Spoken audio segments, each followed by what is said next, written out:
কেরুয়া কোম্পানির sugar mill বৃহত্তম sugar mill, এখন নাকি এটা কুড়িয়ে কুড়িয়ে হাঁটে। আমরা কথা দিচ্ছি, আমরা ইনশাআল্লাহ সবগুলা মিল ফ্যাক্টরি ইন্ডাস্ট্রিকে জীবন্ত করে তুলব। ইসলাম ধর্মে মদ্যপান শুধু নিষিদ্ধই নয়, এটি গর্হিত একটি অপরাধ বলে বিবেচিত। পবিত্র কোরআনে মদ্যপানকে শয়তানের কাজ বলে আখ্যায়িত করা হয়েছে।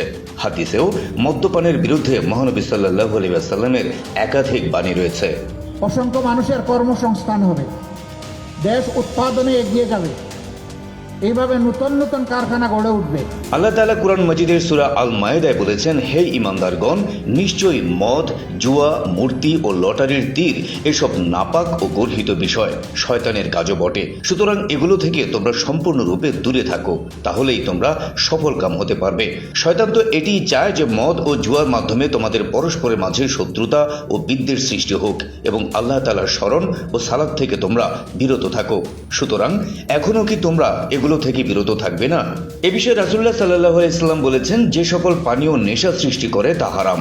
আরেক হাদিসে বলা হয়েছে, রাসূল সাল্লাল্লাহু আলাইহি ওয়াসাল্লাম বলেছেন, কখনো তুমি মদ পান করো না, কারণ তা সকল অকল্যাণ ও অঘটনের চাবিকাঠি। ইসলামে মদ নিয়ে এমন কঠোর নির্দেশনার পরও সেই মদ উৎপাদন বাড়ানোর প্রতিশ্রুতি দিচ্ছে ইসলামের লেবাসধারী জামায়াত ইসলাম, যারা নির্বাচনী প্রচারণায় জনে জনে জান্নাতের টিকিট বিক্রি করে বেড়াচ্ছে।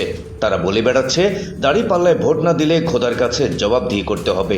দলটির দাবি, তারা ইনসাফের রাষ্ট্র কায়েম করতে চায়, অথচ এখন সেই ইসলামের রাষ্ট্র কায়েম করতে যাওয়া কাণ্ডারিরাই এবার মদের কোম্পানি সচল করতে চাচ্ছে। কেরুয়া কোম্পানির সুগার মিল বৃহত্তম সুগার মিল, আমরা কথা দিচ্ছি, আমরা ইনশাআল্লাহ সবগুলা মিল ফ্যাক্টরি ইন্ডাস্ট্রিকে জীবন্ত করে তুলব। এক জনসভায় প্রকাশ্যে জামায়াতের আমির জানালেন, জামায়াত ক্ষমতায় আসলে কেরু অ্যান্ড কং আবার সচল করা হবে। ইসলামের ঝান্ডাধারী কাণ্ডারির মুখে এমন কথা শুনে হতবাক নেট দুনিয়া। সোমবার বিকেলে চুয়াডাঙ্গার টাউন ফুটবল ময়দানে নির্বাচনী জনসভায় প্রধান অতিথির বক্তব্যে জামায়াতের আমির একথা বলেন। বক্তব্য শেষে তিনি চুয়াডাঙ্গার দুটি আসনে 11 দল মনোনীত প্রার্থীর হাতে দাড়িপাল্লার প্রতীক তুলে দেন এবং সবার কাছে ভোট প্রার্থনা করেন।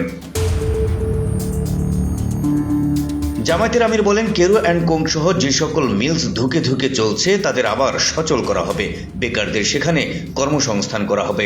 আমরা কথা দিচ্ছি, আমরা ইনশাআল্লাহ সবগুলা মিল ফ্যাক্টরি ইন্ডাস্ট্রিকে জীবন্ত করে তুলব। অসংখ্য মানুষের কর্মসংস্থান হবে, দেশ উৎপাদনে এগিয়ে যাবে। এদিকে জামায়াতের আমিরের এমন মন্তব্যের সমালোচনার ঝড় উঠেছে নেট দুনিয়ায়। ইসলামিক রাষ্ট্র কায়েম করতে যাওয়া, শরিয়া ভিত্তিক রাষ্ট্র ব্যবস্থা গড়তে যাওয়া তথাকথিত আলেমের মুখে এমন কথা শুনে দুও দিচ্ছে সাধারণ জনগণ। তারা বলছে, কেরুর অফার দিয়ে বামের ভোটও দেখি টার্গেট করছেন। কেউ লিখেছেন, টুপি মাথায় নিয়ে এত মিথ্যা কথা বলতে নাই, একটা ভোটের জন্য হারাম পানিকে হালালভাবে তৈরির প্রতিশ্রুতি দেওয়া উচিত নয়। কেউ আবার বলছেন, পানির দামে কেরু মিলবে।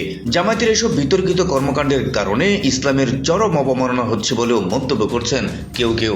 দেশ উৎপাদনে এগিয়ে যাবে, এইভাবে নতুন নতুন কারখানা গড়ে উঠবে এবং নতুন নতুন কর্মসংস্থান হবে।